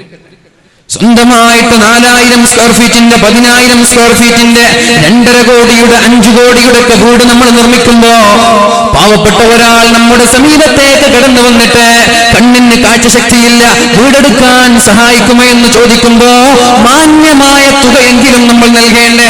സ്വന്തമായി വീടെടുത്ത് കൊടുക്കണമെന്നല്ല ഞാൻ പറയുന്നത്. അങ്ങനെ കൊടുക്കുന്ന ആളുകളുണ്ട്, അല്ലാഹു അവർക്ക് പ്രതിഫലം നൽകട്ടെ, അല്ലാഹു അവരെ അനുഗ്രഹിക്കട്ടെ. സ്വന്തമായി സഹായിക്കണമെന്നല്ല, മാന്യമായൊരു തുകയെങ്കിലും നമ്മൾ നൽകണ്ടേ? മാലിക് ദിനാർ റളിയല്ലാഹു അൻഹുവിന്റെ ഉറൂസായതുകൊണ്ട് ഇവിടെ ബക്കറ്റ് വിതരണമില്ല, അല്ലേ? ഇവിടൊക്കെ ബക്കറ്റ് വിതരണം ചെയ്താലേ ഒരു 5-10 ലക്ഷം രൂപയ്ക്ക് സദസ്സ് തന്നെ സ്വരൂപിക്കാൻ പറ്റുന്ന ഒരു മേഖലയാണ്. മറ്റുള്ള വാതിലൊക്കെ ബക്കറ്റ് ഉണ്ടാകും, ബക്കറ്റ് ഇല്ലാത്ത വാതുകൾ കുറവാണ്. ആ ബക്കറ്റ് ഇങ്ങനെ വരുമ്പോ പോക്കറ്റിൽ നിന്ന് പൈസ എടുക്കും. 2000 ഉണ്ടാകും, 500 ഉണ്ടാകും, 100 ഉണ്ടാകും, 50 ഉണ്ടാകും, 10 ഉണ്ടാകും. എന്നിട്ട് 10 എടുത്തിട്ട് കൊടുക്കും. ഇല്ലേ ഇല്ലേ, നിങ്ങൾ ആലോചിച്ച് നോക്കി. എന്നിട്ട് സംഘാടകർ എണ്ണന്നെ വലിയൊരു ഇത്തക്കളൊക്കെ കെട്ടാണ്, ഇങ്ങനെ എണ്ണി 10 അരമണിക്കൂർ എണ്ണി നോക്കുമ്പോൾ ആകത്തിലുള്ളത് 1000 രൂപ. എന്ത് കാര്യം! ഓരോന്നിനും ഒരു മാന്യതയുണ്ട്. നമ്മുടെ പള്ളിയിൽ മറ്റേ ഭണ്ഡാരപ്പെട്ടി ഇല്ലാന്ന് എനിക്ക് തോന്നുന്നത്. ചില പള്ളികളിൽ ജുമാ നിസ്കാരം കഴിഞ്ഞ ഉടനെ ഒരു ഭണ്ഡാരപ്പെട്ടി വരും. അത് ഇങ്ങനെ നീങ്ങുമ്പോ ടിക് ടിക് ടിക് എന്നൊരു ശബ്ദം കേൾക്കാം. എന്തത്? വീട്ടിൽ നിന്ന് പെറുക്കിയെടുത്തിട്ട് 1 രൂപയുടെ കോയിനും കൊണ്ടുവന്നിട്ട് ടിക് ഇട്ട് കൊടുക്കുക. 5 രൂപയുടെ കോയിൻ കൊണ്ടുവന്നിട്ട് ടിക്. മിനിമം അവിടെ ഒരു 10 മിനിമം ഇടാൻ നമ്മൾക്ക് പറ്റണം. വാലിന്റെ സദസ്സിലേക്ക് ബക്കറ്റ് വരുമ്പോൾ മിനിമം ഒരു 100 ഇടാൻ നമ്മൾക്ക് പറ്റണം. എല്ലാ ആളുകൾക്കും അങ്ങനെ കൊടുക്കാൻ കഴിഞ്ഞു കൊള്ളണമെന്നില്ല. പക്ഷേ കഴിയുന്നവരുണ്ട്, അവരും ഈ ടിക് എന്ന് പറഞ്ഞിട്ട് 1 രൂപ 2 രൂപ ഇട്ട് കൊടുക്കരുത്. 10 രൂപയുടെ നോട്ടൊന്നും ബക്കറ്റിൽ ഇട്ട് കൊടുക്കരുത്. ഇതൊക്കെ ഓരോന്നിനും ഒരു മാന്യതകളുണ്ട്. ഞാൻ പറഞ്ഞു വന്നത്, വീടെടുക്കാൻ വരുമ്പോൾ അതിനനുസരിച്ച് കൊടുക്കണം. വെറുതെ ഒരാൾ വന്നിട്ട് വല്ലതും തരണേ, ഒരു 10 രൂപ കുഴപ്പമില്ല, ഞാൻ വീടെടുക്കാൻ വളരെ കഷ്ടത്തിലാണ് എന്ന് പറഞ്ഞൊരു മിനിമം നല്ലൊരു മാന്യമായ രീതിയിൽ സഹകരിക്കണ്ടേ? അത് അവരെ സന്തോഷിപ്പിക്കലാണ്. അന്ന് നമ്മൾ ചെയ്യുന്ന ആ ഒരു ദിവസത്തിൽ നമ്മൾ ചെയ്യുന്ന പ്രവർത്തനങ്ങളിൽ അല്ലാഹു ഏറ്റവും ഇഷ്ടപ്പെടുന്നത് ആ ഒരു മുഅ്മിനെ സന്തോഷിപ്പിച്ചതാണ്. നമ്മുടെ സമ്പാദ്യങ്ങൾ നമ്മൾ ഉണ്ടാക്കിയതല്ല, നമ്മുടെ ഒന്നും നമ്മൾ ഉണ്ടാക്കിയതല്ല, എല്ലാം അല്ലാഹു തന്നതാണ്. وأنفقوا مما رزقناكم റസഖനാക്കും, ഞാൻ നിങ്ങൾക്ക് നൽകിയതിൽ നിന്ന് നിങ്ങൾ ചെലവഴിക്കണമെന്നാണ് പറഞ്ഞത്. നിങ്ങൾ ഉണ്ടാക്കിയതിൽ നിന്നല്ല. നിങ്ങൾ വിചാരിക്കണ്ട ഇതെല്ലാം നമ്മൾ ഉണ്ടാക്കിയതാണെന്ന്. അല്ലേ അല്ല, ഇത് അള്ളാഹു തന്നതാണ്. അള്ളാഹുവിന്റെ നിഅമത്താണ്. അള്ളാഹു തന്നതിന് കൊടുക്കാനാ പറയുന്നത്. അള്ളാഹു തൗഫീഖ് ചെയ്യട്ടെ. അള്ളാഹുവിന്റെ ഹബീബ് അടുത്തതായി പറയുന്നത് ഔ തക്ഷിഫു അൻഹു കുർബ, ഒരു മുഅ്മിനിന്റെ ഒരു പ്രയാസം നീക്കി കൊടുക്കാൻ കഴിഞ്ഞാൽ, ഒരു മുഅ്മിനിന്റെ ഒരു വേദന മാറ്റി കൊടുക്കാൻ കഴിഞ്ഞാൽ ആ ഒരു പ്രവർത്തനം അള്ളാഹുവിന് ഇഷ്ടമാണെന്ന് പരിശുദ്ധ റസൂലുള്ളാഹ്. മകളുടെ കല്യാണത്തിന്റെ ആവശ്യത്തിന് വേണ്ടി വന്നതാണ്. മകൾക്ക് 10 പവൻ വേണം, 20 പവൻ വേണം. സ്വന്തമായി ജോലിയില്ലാതെ ആൺമക്കളില്ലാതെ കഷ്ടപ്പെടുന്ന ഒരു കുടുംബമാണെങ്കിൽ എങ്ങനെയെങ്കിലും കെട്ടിച്ചു കൊടുക്കണമെന്നുള്ളത് ഒരു ഉപ്പയുടെ ആഗ്രഹമാണല്ലോ. ആ സമയത്ത് ഉപ്പ ഒരു 1/2 പവൻ ഞാൻ തരാമെന്ന് പറഞ്ഞിട്ട് ആ ഉപ്പയുടെ പ്രയാസം നീക്കിക്കൊടുക്കാൻ നമ്മൾക്ക് സാധിച്ചാൽ അല്ലാഹു ഏറ്റവും ഇഷ്ടപ്പെടുന്ന അമൽ അതാണെന്ന് മുഹമ്മദുർ റസൂലുള്ളാഹ്. അല്ലാതെ തസ്ബീഹ് മാല പിടിച്ചിട്ട് സുബ്ഹി ബാങ്കിന്റെ അരമണിക്കൂർ മുമ്പ് പള്ളിയിലേക്ക് നടന്നവരല്ല. അതൊക്കെ വേണം. അതിന്റെ കൂടെ ഇതും കൂടി ചെയ്യാൻ നമ്മൾക്ക് സാധിക്കണം. അല്ലാഹു തൗഫീഖ് ചെയ്യട്ടെ. അല്ലാഹു തൗഫീഖ് ചെയ്യട്ടെ. ഔ തഖ്ലീ അൻഹു ദൈനാ, കടം കൊണ്ട് പ്രയാസപ്പെടുന്നവർ, വലിയ ഭാരിച്ച ഉത്തരവാദിത്തങ്ങൾ കൊണ്ട് കടം കയറി ലക്ഷക്കണക്കിന് രൂപയുടെ കടങ്ങളുണ്ട്. കടക്കാര് ചോദിച്ചു വന്നുകൊണ്ടിരിക്കുകയാണ്. അദ്ദേഹത്തിന്റെ കയ്യിൽ കൊടുക്കാൻ കടങ്ങളില്ല. അപ്പോഴാണ് ഒരാൾ സമീപത്തേക്ക് വന്നിട്ട് സഹായിക്കുമോ എന്ന് ചോദിക്കുന്നത്. കയ്യിൽ ക്യാഷ് ഉണ്ടെങ്കിൽ ആ കടം കൊടുക്കുന്നത് അല്ലാഹു ഇഷ്ടപ്പെടുന്ന അമലാണെന്ന് മുഹമ്മദുർ റസൂലുള്ളാഹ്. പക്ഷേ ഇന്ന് കടം കൊടുക്കാൻ പേടിയാണ്, അല്ലേ? കടം കൊടുക്കാൻ പേടിയാണ്. കടം കൊടുക്കുമ്പോൾ നല്ല ആവേശം ഉണ്ടാകും. നിങ്ങൾക്ക് ഇപ്പൊ എന്താ 1 ലക്ഷം തന്നാല് നിങ്ങൾക്ക് ഇഷ്ടം പോലെ ഇല്ലേ? നിങ്ങൾക്ക് ഇപ്പൊ എന്താ പ്രയാസമുള്ളത്? ഞാൻ തരാം, 1 മാസം കഴിഞ്ഞിട്ട് ഞാൻ തരാം. ഓക്കെ, ഏതാ ഡേറ്റ്? ഇൻഷാ അല്ലാഹ് ഡിസംബർ 1 കൊടുത്തു. December 1 phone switch off. വിളിച്ചിട്ട് ഫോൺ എടുക്കുന്നില്ല, അല്ലേ? അങ്ങനെ എത്ര സംഭവങ്ങൾ. കടം കൊടുക്കും, തിരിച്ചു തരുമ്പോ പിന്നെ നമ്മളോട് ദേഷ്യാണ്. അയാൾക്ക് എന്തിപ്പോ കടത്തിന്റെ ആവശ്യം എന്താ? അയാൾക്ക് ഇപ്പൊ എന്താ തിരക്ക്? കുറച്ച് കഴിഞ്ഞാൽ എന്താ? പിന്നെ ചോദിക്കുമ്പോ ഫോൺ എടുക്കാതായി, കണ്ടാൽ മാറി നിന്നു, പിന്നെ ദേഷ്യാണ്. ഇയാൾ ചെയ്ത തെറ്റെന്താ? ഇയാളൊരു സഹായം ചോദിച്ചപ്പോ 1 ലക്ഷം കൊടുത്തു എന്നുള്ളതാണ്. പിന്നെ ഇയാളോട് പണക്കാണ്. അങ്ങനെ ഒരു കാലമാണ്. നന്മ ചെയ്താൽ വരെ അതിന്റെ പേരിൽ പ്രയാസം അനുഭവിക്കുന്ന ഒരു കാലാണ്. ഇപ്പൊ രാത്രി 12 മണിക്കും 1 മണിക്കൊക്കെ വീട്ടിലേക്ക് പോകുമ്പോ ചില ആളുകൾ വണ്ടിക്ക് കൈകാട്ടും. പക്ഷെ നമ്മൾക്ക് വണ്ടിയിൽ കയറ്റാൻ പേടിയാണ്. ആഗ്രഹമുണ്ട്, പക്ഷെ പേടിയാണ്. അങ്ങനെ ഒരു കാലമാണ്. റസൂലുള്ളാഹി സ്വല്ലല്ലാഹു അലൈഹി വസല്ലമ തങ്ങൾ പറയുന്നുണ്ട്, അല്ലാഹു ഇഷ്ടപ്പെടുന്ന അമലാണ് കടം കൊണ്ട് പ്രയാസപ്പെടുന്നവരെ സഹായിക്കുക എന്നുള്ളത്. എല്ലാവരും സഹായിക്കണം. പക്ഷേ ഒരു കടം ചോദിച്ചാൽ കൃത്യമായി സമയത്ത് കൊടുക്കാൻ കഴിയുമെങ്കിൽ മാത്രമേ കടം ചോദിക്കാൻ പാടുള്ളൂ. ആളുകളെ വെറുപ്പിക്കരുത്, സഹായിച്ചവനെ വേദനിപ്പിക്കരുത്. അതിനേക്കാളും വലിയ തെറ്റാണ്. പിന്നെയാണ് അല്ലാഹുവിന്റെ ഹബീബ് പറയുന്നത്, വല അൻ അംശി മാ ഫീ ഹാജ അഹബ്ബു ഇലയ്യ മിൻ അഅ്തകിഫ ഫീ ഹാദൽ മസ്ജിദ്. അല്ലാഹുവിന്റെ ഹബീബിന്റെ മസ്ജിദുൻ നബവി കാണിച്ചുകൊണ്ടാണ് അല്ലാഹുവിന്റെ ഹബീബ് പറയുന്നത്, ഈ പള്ളിയിൽ കേൾക്ക് സഹോദരാ, ചെറുപ്പക്കാരാ കേൾക്കണേ, സഹോദരാ കേൾക്കണേ. അല്ലാഹുവിന്റെ ഹബീബ് പറയാണ്, ഈ മദീന പള്ളിയിൽ 1 മാസക്കാലം ഇഅ്തികാഫ് ഇരിക്കുന്നതിനേക്കാളും എനിക്ക് ആഗ്രഹം എന്തെങ്കിലും ഒരു പ്രയാസം അനുഭവിക്കുന്നവന്റെ കൂടെ നടന്നിട്ട് അവന്റെ ആവശ്യങ്ങൾ വീട്ടിക്കൊടുക്കലാണെന്ന് മുഹമ്മദുർ റസൂലുള്ളാഹ്.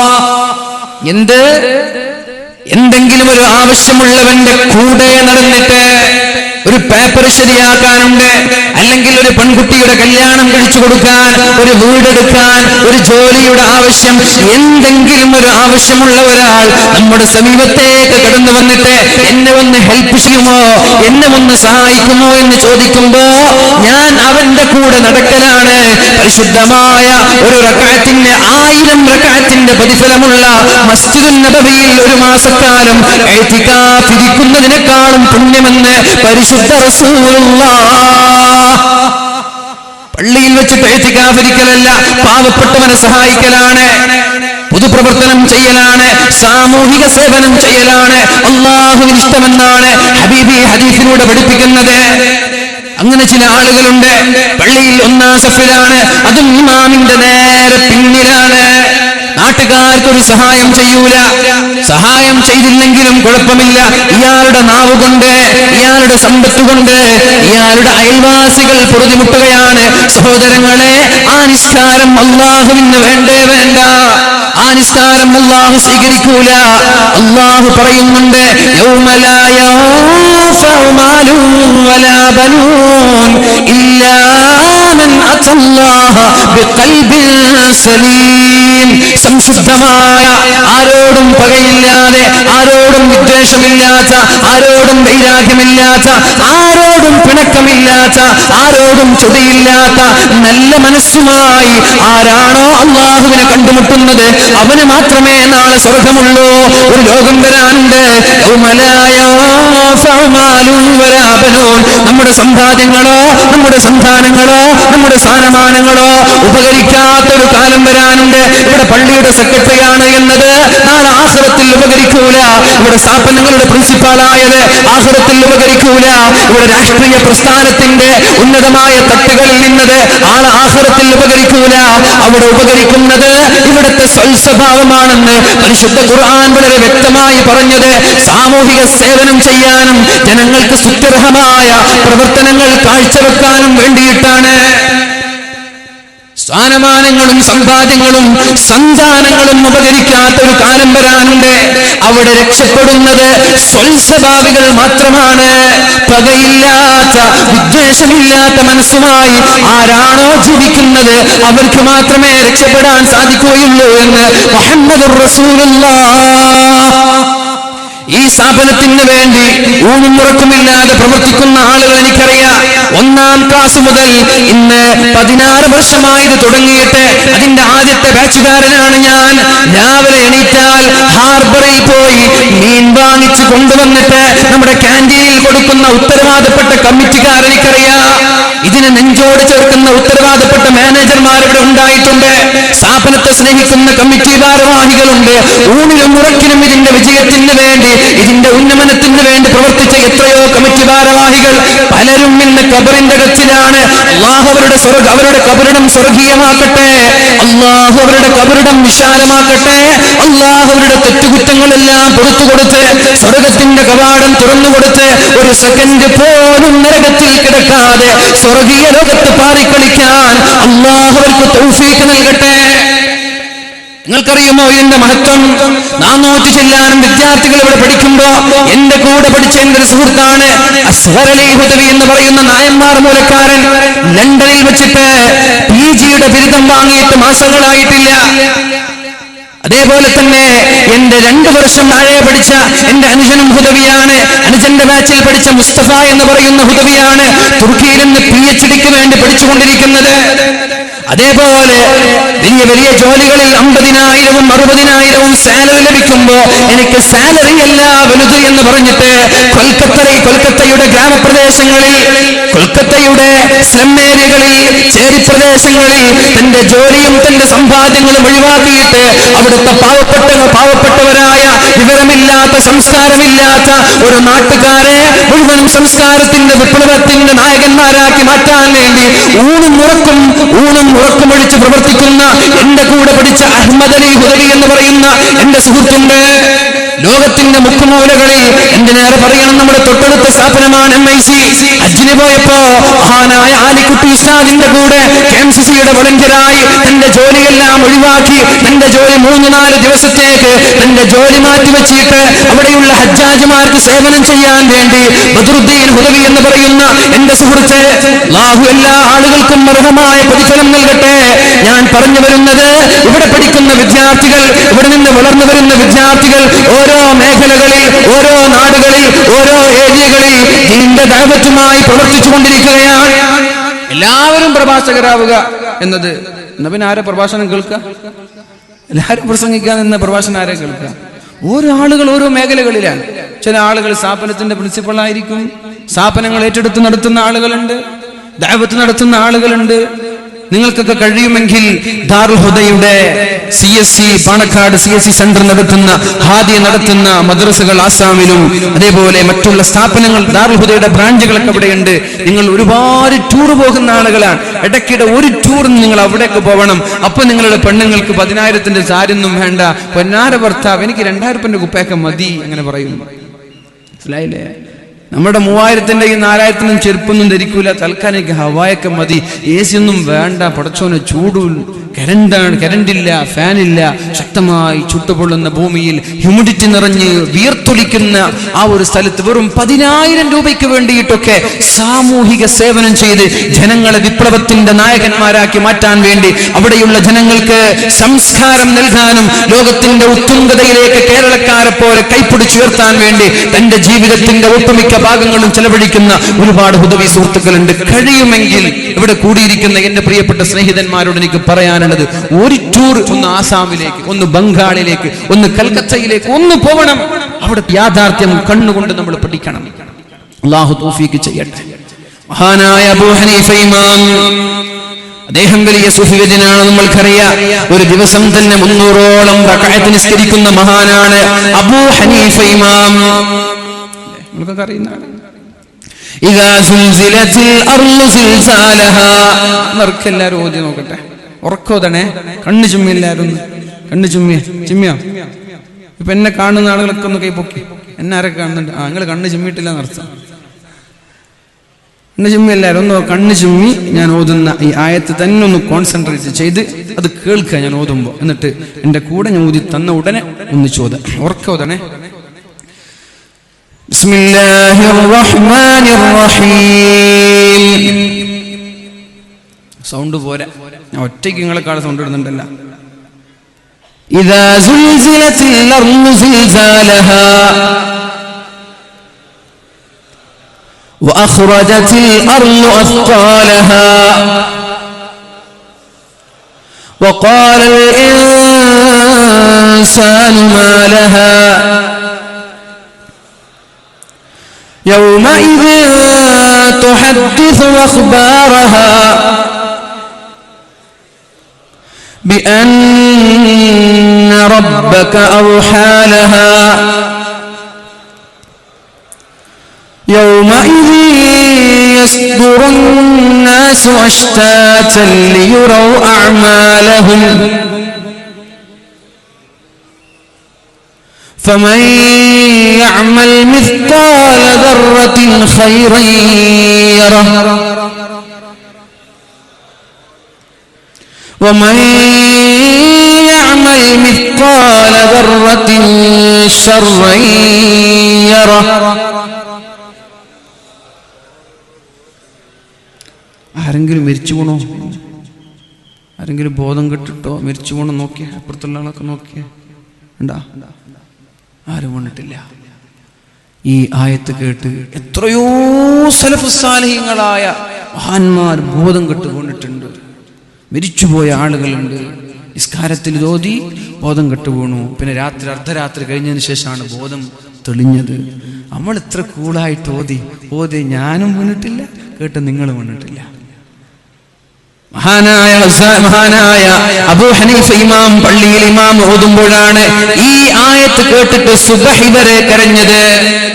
ഉറക്കില്ല, സുബഹി വരെ കരഞ്ഞത് ഈ ആയത്ത് കേട്ടിട്ടാണ്. മഹാനായ അബൂ ഹനീഫ ഇമാം. ആ അബൂ ഹനീഫ ഇമാം വീട്ടിലിരിക്കുമ്പോൾ അദ്ദേഹത്തിന് ഒരു അയൽവാസി ഉണ്ടായിരുന്നു, കള്ള് കുടിയനായ ഒരു അയൽവാസി. 24 മണിക്കൂറും കൂട്ടി തന്നെ. ഇന്നൊരു ഒരാൾ വന്നിട്ട് പറഞ്ഞു, ഉസ്താദ് നിങ്ങൾ ദുആ ചെയ്യണം, എന്റെ ജ്യേഷ്ഠൻ വലിയ കുടിയനാണ്. എന്റെ ജ്യേഷ്ഠൻ കുടിയനാണെന്ന് മാത്രമല്ല പരസ്യമായിട്ട് കുടിക്കും. ആരെങ്കിലും ഒന്ന് ഉപദേശിക്കാൻ പോയാൽ നീ ആരടാ, എന്റെ ഖബറിലേക്ക് നീ വരുന്നു എന്നൊക്കെ ചോദിക്കും. സുബ്ഹാനല്ലാഹ്, എന്തെങ്ങനെയൊക്കെ ആയ അവസ്ഥ അല്ലെ? എന്റെ ഖബറിലേക്ക് നീ വരുന്നുണ്ടോ? ആരെങ്കിലും ഒന്ന് ഉപദേശിക്കുമ്പോ അങ്ങനെയൊക്കെ പറഞ്ഞാൽ അല്ലാഹു നല്ല സ്വാലിഹായ സഹോദരനാക്കി അല്ലാഹു മാറ്റട്ടെ. ആ ഒരു തിന്മയിൽ നിന്ന് ആത്മാർത്ഥമായി ആമീൻ വേദനയോടെ എന്നോട് പറഞ്ഞത്, എനിക്ക് അവനൊന്നും സമ്പാദിച്ചിട്ട് എനിക്ക് തരണ്ട, അവന്റെ ഭാര്യയും മക്കളെങ്കിലും നോക്കാൻ വേണ്ടി ആ ഒരു തെറ്റിൽ നിന്ന് മാറി നിൽക്കാൻ വേണ്ടി നിങ്ങൾ ദുആ ചെയ്യണം. അതിന് എന്തെങ്കിലും ഒരു പരിഹാരമുണ്ടോ? കാറിനടുത്ത് വന്ന് അരമണിക്കൂർ കൈ പിടിച്ച് കൈവിടുന്നില്ല. ഞാൻ പറഞ്ഞു ഇൻഷാ അല്ലാഹ് ഞാൻ ആലോചിച്ചിട്ട് പരിഹാരമുണ്ടോ ഞാൻ നോക്കാം. ഇൻഷാ അല്ലാഹ് സദസ്സിലൊക്കെ ദുആ ചെയ്യാം. അല്ലാഹുവേ നീയാണ് റബ്ബ്, അല്ലാഹുവേ നീ കാണുന്നുണ്ട്, അല്ലാഹുവേ നീ അറിയുന്നുണ്ട്, ആളെ നിനക്കറിയാം റബ്ബേ. അല്ലാഹുവേ ആ ഒരു ചിന്മയിൽ നിന്ന് മാറി നിൽക്കാൻ നീ തൗഫീഖ് നൽകണേ റബ്ബേ. അല്ലാഹുവേ ആ കുടുംബത്തെ, അതുപോലെ കള്ളുകുടിയുടെ കഞ്ചാവിൻ മയക്കുമരുന്നിന്റെ അഡിക്റ്റായ എല്ലാ ആളുകൾക്കും അതിൽ നിന്ന് രക്ഷപ്പെടാൻ നീ തൗഫീഖ് നൽകണേ റബ്ബേ. നമ്മുടെ ചെറുപ്പക്കാരെ മയക്കുമരുന്നിന്റെ അഡിക്റ്റാക്കല്ല റബ്ബേ. അല്ലാഹുവേ നമ്മുടെ ചെറുപ്പക്കാരെ സംസ്കാരമുള്ള, ദീനിനും നാടിനും ഉപകാരമുള്ള ഉമ്മമാർക്ക്, മാതാപിതാക്കൾക്ക് കൺകുളിർമയുള്ള മക്കളാക്കണേ റബ്ബേ. നിങ്ങൾക്ക് ദുആയിൽ ഉൾപ്പെടുത്തണം. അല്ലാഹു രക്ഷപ്പെടുത്തട്ടെ. കള്ളുകുടിയനായ ഒരു അയൽവാസി മഹാനായ അബൂ ഹനീഫ ഇമാമിനുണ്ടായിരുന്നു. വെറും വലിയൊരു തെമ്മാടി കൂടിയാണ്. അദ്ദേഹം ഒരുപാട് ഉപദേശിച്ചു. ഒന്ന് നിർത്തിക്കൂടെ, എത്ര കാലായി, ഒന്ന് നന്നായിക്കൂടെ. നിരന്തരമായി മഹാനായ അബൂ ഹനീഫ ഇമാം നിരന്തരമായി ഉപദേശിച്ചിട്ടും ഇയാള് നന്നായില്ല. നേരത്തെ പറഞ്ഞതുപോലെ നിങ്ങൾക്ക് എന്താണ് ഇഷ്ടം, എന്റെ ഖബറിലേക്ക് നിങ്ങൾ വരുന്നില്ലല്ലോ. ഇതപ്പോ ഇയാളുടെ മുദ്രാവാക്യം, ഇയാളുടെ തിയറി ഏതാണ്? എന്റെ ഖബറിലേക്ക് നിങ്ങൾ വരുന്നില്ലല്ലോ, അതുകൊണ്ട് എന്നെ വിട്ടേക്ക്, എന്റെ വഴിയിൽ വിട്ടേക്ക്. അവസാനം മഹാനായ അബൂ ഹനീഫ ഇമാം ദേഷ്യം കൊണ്ടും നിരാശ കൊണ്ടും അദ്ദേഹത്തെ ഉപദേശിക്കുന്നതിൽ നിന്ന് മാറുന്ന, അദ്ദേഹത്തെ മെയിൻറ്റെയിൻ ചെയ്യാതായി. ഒരുപാട് ദിവസങ്ങൾ കഴിഞ്ഞു, ഒരുപാട് മാസങ്ങൾ കഴിഞ്ഞപ്പോ ഈ കള്ളുകുടിയന്റെ ഭാര്യ, ഞാൻ പറയുന്ന വിഷയം എന്താണെന്ന് ശ്രദ്ധിക്കണം എന്റെ ഓരോ സഹോദരങ്ങളും, ഒന്ന് ശ്രദ്ധ തെറ്റരുത്. കുറച്ച് സമയം നമ്മുടെ മുമ്പിലുള്ളൂ, അതുകൊണ്ട് വളരെ പ്രത്യേകിച്ചിട്ട് നമ്മുടെ കമ്മിറ്റി ഭാരവാഹികൾ, ഉത്തരവാദപ്പെട്ട ആളുകൾക്ക് കേൾക്കണം. നിങ്ങൾ ചെയ്യുന്ന പ്രവൃത്തിയുടെ മഹത്വം എത്രത്തോളം ഉണ്ട് നിങ്ങൾ മനസ്സിലാക്കണം. നമ്മൾ കാര്യം ചെയ്യുന്നുണ്ട്, അതിന്റെ മഹത്വം നമ്മൾക്കറിയുന്നില്ല, അതിനർത്ഥമില്ലല്ലോ. നമ്മൾ ഇഖ്ലാസോടുകൂടി ചെയ്യുന്നതാണെങ്കിൽ അതിന്റെ മഹത്വം എത്രത്തോളം ഉണ്ട് എന്ന് നമ്മൾ തിരിച്ചറിയണം. മഹാനായ അബൂ ഹനീഫ ഇമാം ഈ കള്ളുകുടിയനെ ഉപദേശിക്കുന്നത് നിർത്തി പിന്നെ കാണാതായി. ഒരുപാട് മാസങ്ങൾക്ക് ശേഷമാണ് ആ മഹാനായ അബൂ ഹനീഫ ഇമാമിന്റെ വീട്ടിലേക്ക് ആ കള്ളുകുടിയന്റെ ഭാര്യ കടന്നു വരുന്നത്. വാതിൽ മുട്ടി തുറന്നു നോക്കുമ്പോൾ കുടിയന്റെ ഭാര്യയാണ്.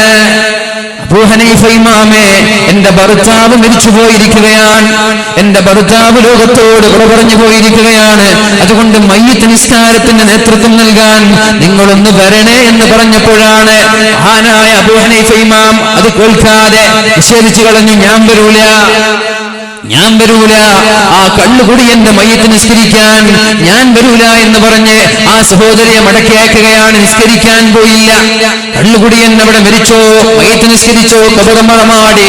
രാത്രിയായപ്പോ രാത്രിയായപ്പോ മഹാനായ അബൂ ഹനീഫ ഇമാം ഉറങ്ങാൻ പോയി. ഉറങ്ങുമ്പോഴാണ് ഒരു സ്വപ്നം കാണാനിടയായത്. എന്താണ് ഇത്രേ സ്വപ്നം? ഈ കുടിയനായ അയൽവാസി സ്വർഗത്തിന്റെ പൂന്തോട്ടങ്ങളിലൂടെ ഉലാത്തി നടക്കുകയാണ്. സുബ്ഹാനല്ലാഹ്, കള്ളും കുടിച്ച് നടന്നിട്ട് സ്വർഗത്തിലോ? കള്ളുകുടിയനാണ്, നിസ്കരിക്കാൻ പോയിട്ടില്ല. മഹാനായ അബൂ ഹനീഫ ഇമാം ഈ ചെറുപ്പക്കാരൻ സ്വർഗത്തിന്റെ പൂന്തോട്ടങ്ങളിലൂടെ, സ്വർഗത്തിന്റെ പൂന്തോപ്പിലൂടെ ഇങ്ങനെ ഉലാത്തി നടക്കുന്നുണ്ട്. സന്തോഷത്തോടെ ഇങ്ങനെ എൻജോയ് ചെയ്ത് ആഹ്ലാദിച്ച് നടക്കുന്നുണ്ട്. അത് മാത്രമല്ല, അയാൾ ഇങ്ങനെ വിളിച്ചു പറയുന്നുണ്ട്, നിങ്ങൾ അബൂ ഹനീഫയോട് പറഞ്ഞേക്കണേ, അൽഹംദുലില്ലാഹ്, സർവസ്തുതിയും അല്ലാഹുവിനാണ്. ഇന്നൽ ജന്നത ലം തജ്അൽ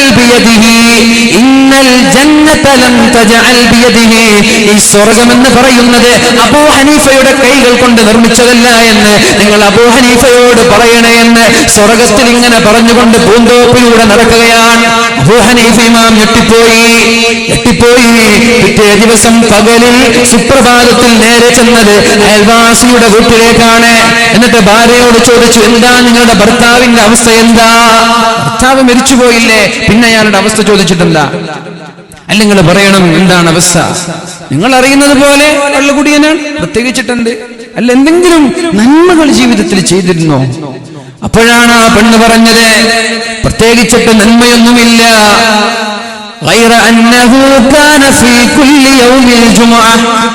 എല്ലാ വെള്ളിയാഴ്ച രാത്രിയിലും എല്ലാ വെള്ളിയാഴ്ച പകലിലും അദ്ദേഹം യതീം മക്കളുടെ സമീപത്തേക്ക് കടന്നു ചെന്നിട്ട് ജീവിച്ചിരിക്കുന്ന യതീം മക്കൾക്ക് ഭക്ഷണം നൽകുമായിരുന്നു, അവരെ ഭക്ഷിപ്പിക്കുമായിരുന്നു. എല്ലാ ദിവസവും വെള്ളിയാഴ്ച രാവിലെ യതീം മക്കളുടെ സമീപത്തേക്ക് പോയിട്ട് അവർക്ക് ഭക്ഷണം നൽകുമായിരുന്നു. അതുമാത്രമല്ല യതീമക്കളുടെ തലയുടെ മുടിയുടെ ഇടയിലൂടെ വിരലുകൾ ചേർത്ത് തല ഇങ്ങനെ തടവി കൊടുക്കുമായിരുന്നു. എന്നിട്ട് അദ്ദേഹം കരയുമായിരുന്നു. ഈ മക്കളുടെ അടുത്തേക്ക് വിളിച്ചിട്ട്, ഈ യതീമക്കളുടെ അടുത്തേക്ക് വിളിച്ചിട്ട് ആ കള്ളുകുടിയനായ വ്യക്തി പറയുമായിരുന്നു,